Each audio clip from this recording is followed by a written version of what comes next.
Баршаңызға қайырлы күн. Менің есімім Үміт Амангелді.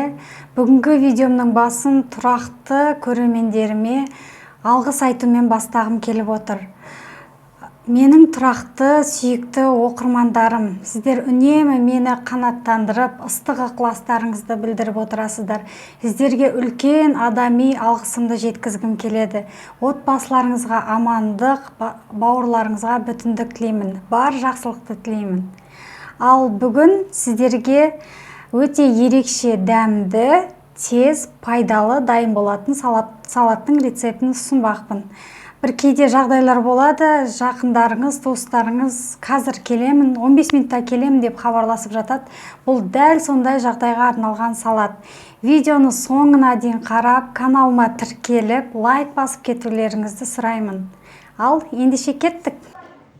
Ол үшін бізге балғын 2 орташа кабачок қажет болады.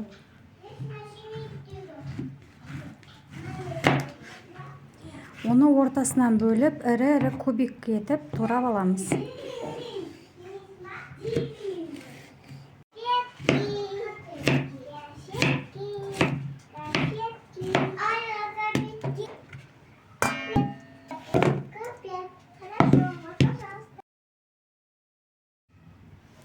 Жарты шай қасық тұз қосамыз, және де крахмал қосамыз. Қоспасаңыздар да болады. Қажетінше крахмалды қосып жақсылап араластырамыз.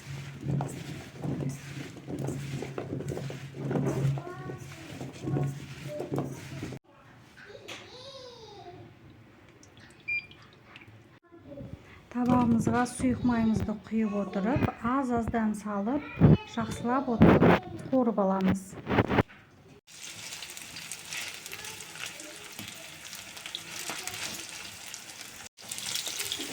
Осылай жақсылап қызарып піскеннен соң отымыздан алып, бір ыдысқа саламыз. Және де 2 орташа сарымсақты үккіштен өткізіп, оған грек жаңғағын жақсылап ұсақтап турап аламыз.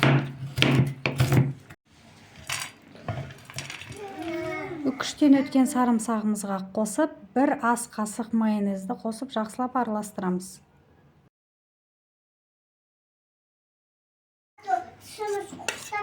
Дайын болған соусымызды қуырылған кабачогымызға салып араластырамыз. Және де қалағандарыңызша жасыл желік қоссаңыздар болады. Менде ол укроп, ұсақтап турап отырып, салатымызға қосамыз.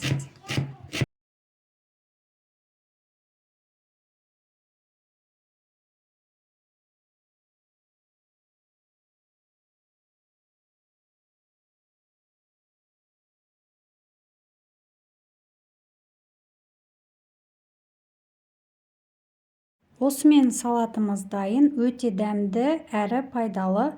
Майонездің орнына қаласаңыздар оливка майын немесе тазартылған сұйық май қолдансаңыздар болады. Назарларыңызға рахмет, сау болыңыздар.